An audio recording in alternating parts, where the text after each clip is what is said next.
और माँ का कर्ज कभी कोई नहीं चुका पाया। एक बार एक माँ थी और उनका एक लड़का था। वो माँ अपने पुत्र से बोली, लला तुम हमारा कर्ज नहीं चुका पाओगे।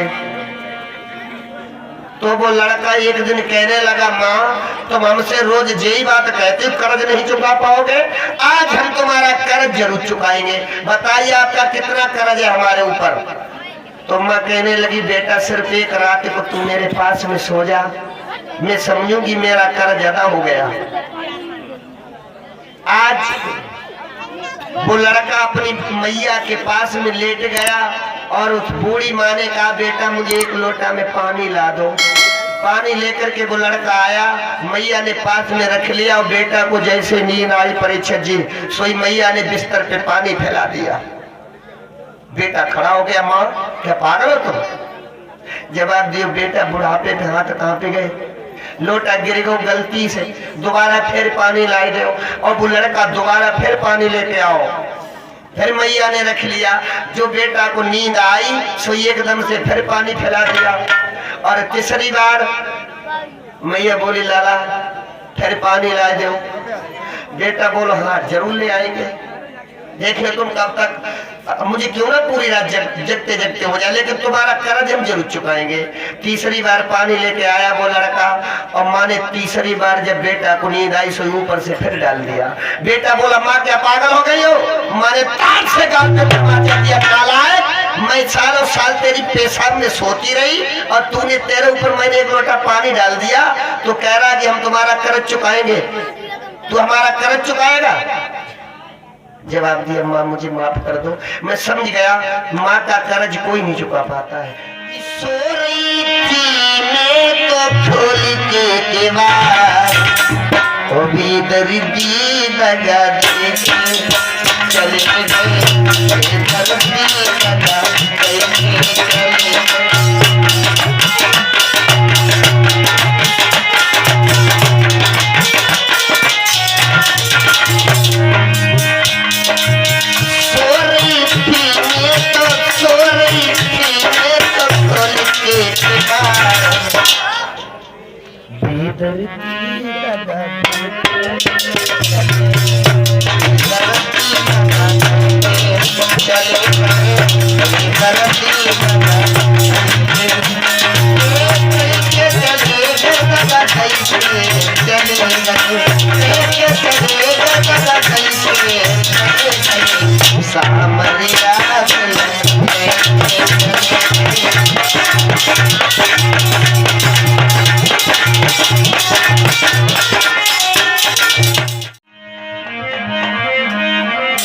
अरे जब तक सूरज चांद रहे और गंगा जी में धारा, सब भैया को भैया को सुखी परिवार रहे।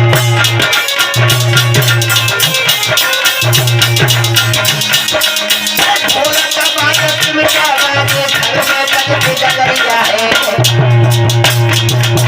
गरीब गंगे को नाम पकड़ में रखो, प्रेम नगरिया है।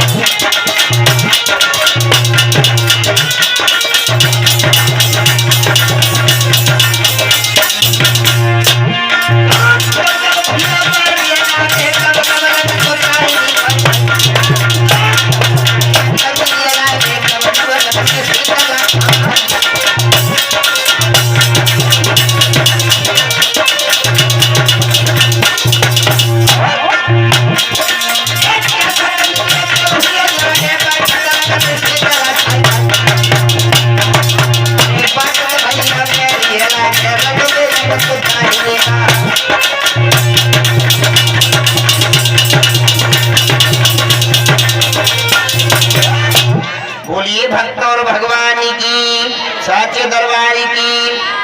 ऊंट वाले भैया रहे, अपने ऊंट ले जा रहे। अब बूढ़ी अम्मा ने कहा, कही बूढ़ी अम्मा पैदल पैदल जा रही, बोली, ओ लाला ऊंट वाले कैसो करो, ऊंट ने का अपनो रोक ले, अब बैठा ले। तो ऊंट वाले भैया ने अपनो ऊंट बैठा दो जमीन पे और कई अम्मा बैठो करो, बैठ जाओ। सो ऊंट जब परीक्षा जी बैठा, सो के घुटने इधर उधर को निकल जाता है। सब एक घुटनों पे बूढ़ी अम्मा बैठ गई और ऊट जब उठ के खड़ो हो तो बूढ़ी अम्मा एकदम से पड़ाक उधर गिरी जाएगी। तो ऊट वाले की अम्मा का बात हो गई कि लला गिर पड़े कि का सीट बना बैठ पाई तो कि लला बैठे तो सीटिए पर तो कि बस सीट कहा है कि लाला अब्बा धर्म की सीटिए गायब हो गई। जब ऊँट खड़ो हो अब घुटने इकट्ठे हो गए तो कि अब्बा सीट गायब हो गई। सोई हमारे यज्ञपति की सीटें में गायब चल रही है। बोलिए परीक्षित महाराज की, यज्ञपति महाराज की। श्री सुखदेव जी बोले हे राजन परीक्षित, माँ की ममता बड़ी विलक्षण होती है लोगों की। जवानी में माँ की कीमत न होती अगर माँ न होती, अगर माँ न होती।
ममता बड़ी विलक्षण होती है। जब भोजराज कंस को पवन रेखा ने देखा एकदम से कहने लगी ये मेरा पुत्र है, कलेजे से लगा लिया। सोचने लगी परीक्षित जी कि अरे हे दिल में अधिक विचार और सियानो होई जब लाला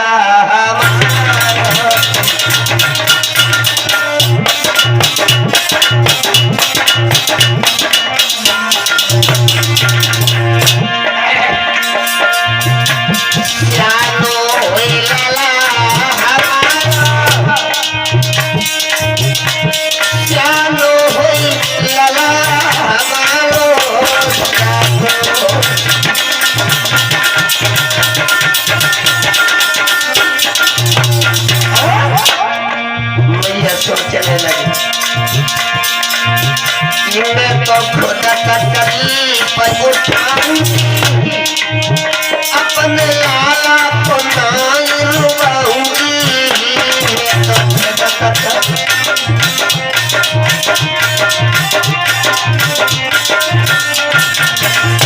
अरे काउट न हुई है तो छाया पार जानो हो जा लाला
श्री सुखदेव जी बोले, हे उत्तरानंदन परीक्षित, आज भोजराज कंस धीरे धीरे बड़ा होने लगा, और जब बड़ा होने लगा तो राक्षस की संतान उपद्रव करने लगा। साथ के लड़कों के साथ में जब खेलने जाता है तो कहता, ओए आज ये बताओ तुम क्या खाए के आए हो? हाँ तुम क्या खा के आए तुम? माल खाए माल। भैया तुम क्या खाए के आए? खीर खाए के आए। खीर खा गया। खीर भोजराज कंस बोला, क्या खाए के? बोलो भालो बच्चा, बोलो खीर खाए के आए। भोजराज कंस बोला, ओए खीर खा के आए हो? अपनी जीभ निकालो, चाट के देखे मीठी होगी। भोला वाला बच्चा अगर जीव को निकालता है तो अपने दांतों से काट लेता है। इस प्रकार से उपद्रव करने लगा, किसी को कुआं में ढकेल देता, किसी को जमुना में ढकेल देता है, और धीरे धीरे 12 साल का हो गया। 12 साल का ये किसने? भैया जी मंगने की मोटरसाइकिल है, काय को खारे डालता। 12 साल का जब ये हो गया तो इसने एक बहुत बड़ा काम किया था। मगध के राजा थे जिनका नाम था जरासंध, और जरासंध की 2 लड़कियां थी शादी के योग्य, और उन्हीं के पास में कुबड़िया पीढ़ हाथी था। और कुबड़िया पीढ़ हाथी को मगध के राजा जरासंध ने ऐलान करवा दिया, जो मेरे हाथी को युद्ध में हरा देगा मैं अपने दोनों बिटियों की शादी उसी के साथ में कर दूंगा। भोजराज कंस को जब पत्र मिला है तो इसने जाते जाते हाथी को युद्ध में पछाड़ दिया, और जब पछाड़ दिया तो हस्ती प्रस्ती के साथ में दोनों बेटियों के साथ में विवाह किया है। और विवाह करके उसके बाद में धीरे धीरे और उपद्रव करने लगा है। एक दिन बोला, है भैया एक बात बताओ। पूछो। जो गोकुल वृंदावन की लड़कियां आती हैं और हमारे यहाँ सड़ा गला माखन बेच के चली जाती है, बीमारी फैलती चली जा रही है। जवाब दो। हाँ भैया बिल्कुल सही बात है। भोजराज कंस कहने लगा, चलो मटकी आप चटक गई होगी, और मेरे लाला को देखी मटक गई होगी। मेरे लाला को 200 लगावे, बंसी पकड़ी लटकी होगी।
भूलिए कन्हैया लाल की।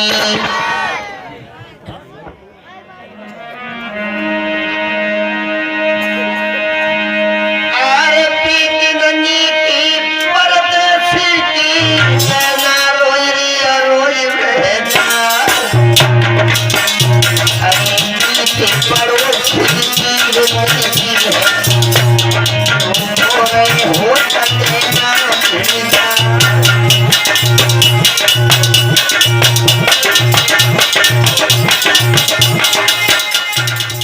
बैठे से पूछे परीक्षित जी ने कबू प्रीति करी। बोलिए संत और भगवान की। श्री सुखदेव सारी माखन लेकर के आती है, लेकिन एक काम करो, इनका माखन चेक किया जाए। भोजराज कंस जाकर के माखन चेक करता है, लड़कियों को रोक लिया, जवाब दिया एक बात बताओ, तुम्हें सड़ा गला माखन लेकर के आती हो, तुमने शादी किसकी हो गई, विवाहिता कितनी हो, अविवाहिता कितनी हो, जवाब दो भैया। एक लड़की आंखों में आंसू भर के बोली, भैया अरे तो लड़की रोई के बोली, हमको मती सकियो, भोजराज तुम का चाहत मोई साफ साफ बतलाई, भोजराज तुम का चाहत मोई साफ साफ बतलाई।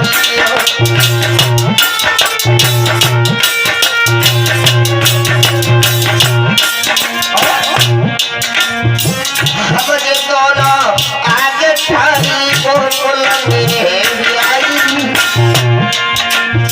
हम जे दोनों आगे ठाई गोकुल में आई,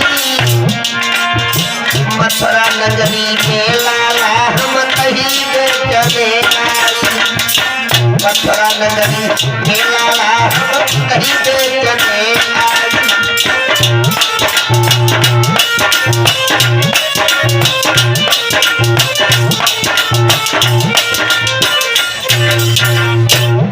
जवाब दिया, हम जो आगे खड़ी हैं दोनों लोग गोकुल में बिहारी हैं, और जितनी